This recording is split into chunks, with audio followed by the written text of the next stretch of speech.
Halo teman-teman Renar Budiarto, welcome back to my channel.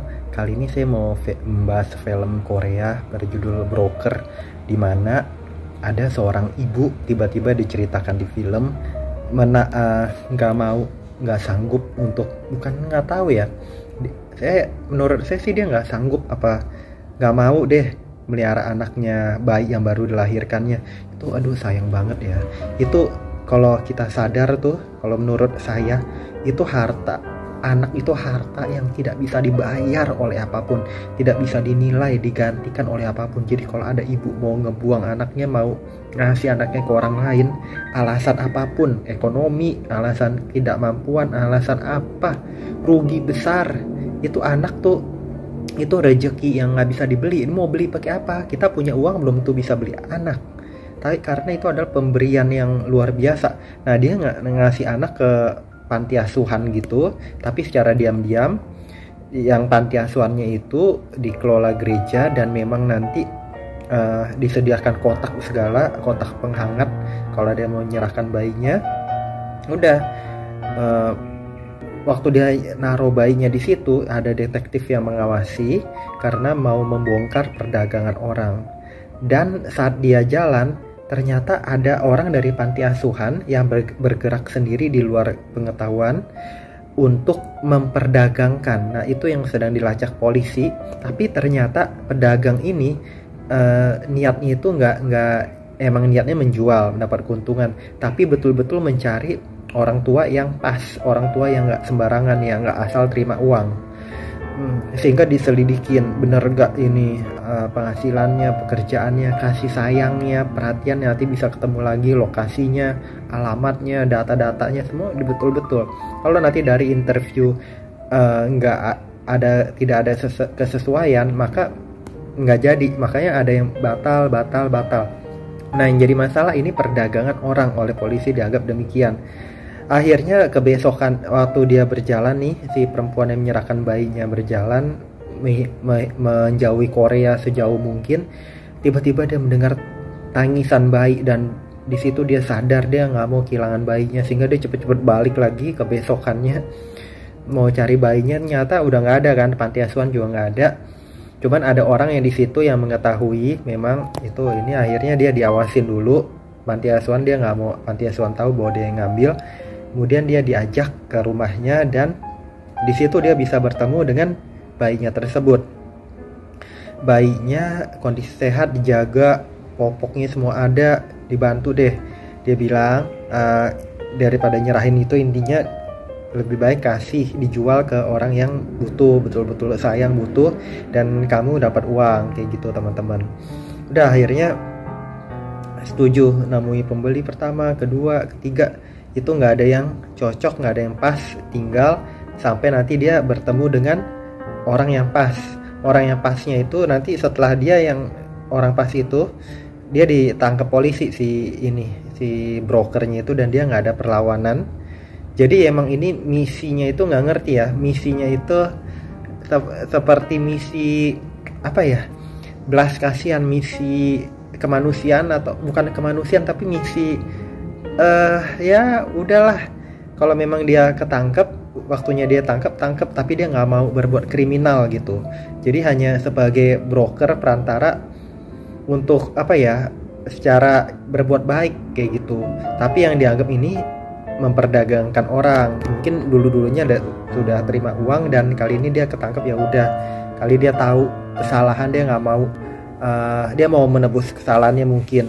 Dan si ini tadinya orang tua yang jadi ngambil itu, nantinya pertama-tama dia udah bilang ke orang tua sekarang bahwa dia nggak mau anaknya nanti ketemu dia lagi, ketemu ibu aslinya lagi untuk selamanya.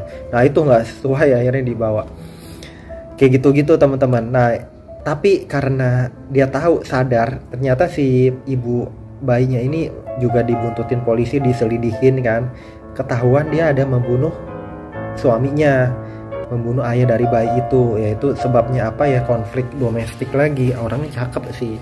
Jadi konflik tuh macam-macam teman-teman.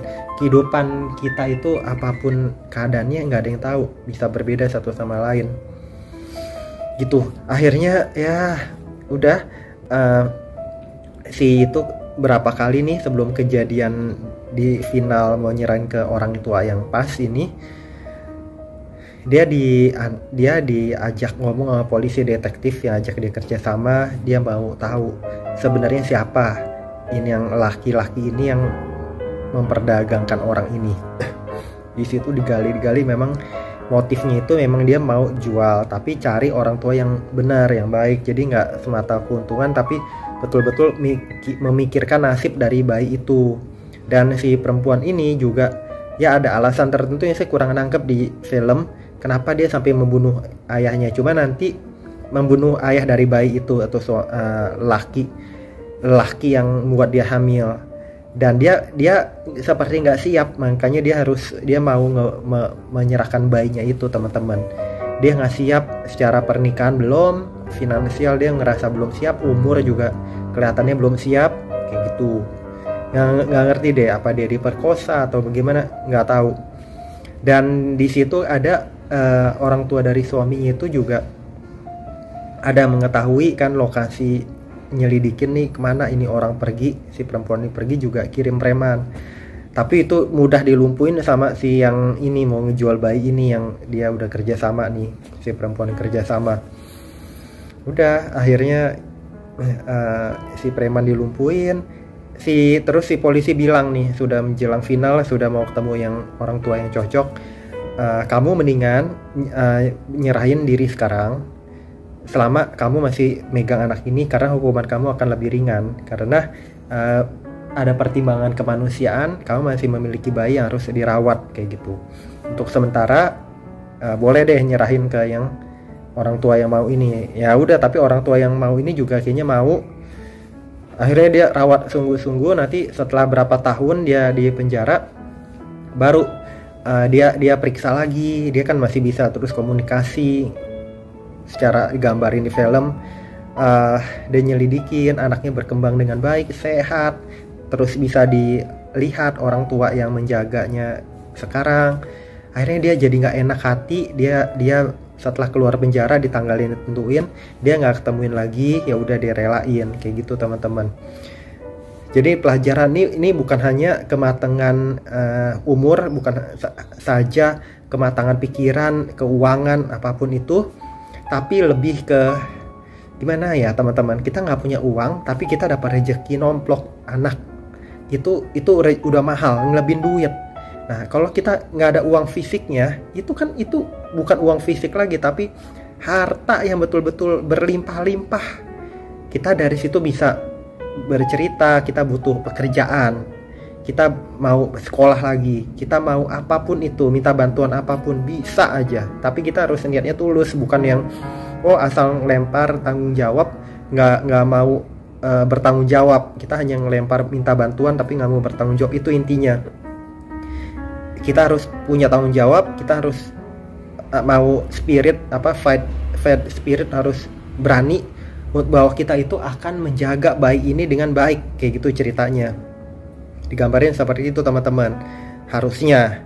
Nah, nanti dalam perjalanan kesulitan apapun, malu apa, itu kedewasaannya. Padahal malu segala apa sih, semua orang punya malu, semua orang punya masalah, teman-teman. Tinggal kita mau bertanggung jawab gak, kita mau berani apa enggak, bersyukur gak. Itu berarti kan semua udah lewat tuh. Rasa bersyukurnya, semua orang banyak mau bayi, semua orang mau bayi, itu anak itu sehat apalagi. Aduh, sayang banget, teman-teman. Itu yang saya mau share. Semoga bermanfaat. Kita selalu lakukan yang terbaik, kebaikan. Kesusahan kita apapun saat ini kita nggak bisa tahu. Ya udah, terus jalani hidup dengan baik. Itu aja. Semoga karma hasil yang kita lakukan dengan baik berbalik ke kita, itu aja. Semoga bermanfaat. Jangan lupa subscribe, like, share, komen. Sampai jumpa di video-video saya berikutnya. Bye bye, teman-teman.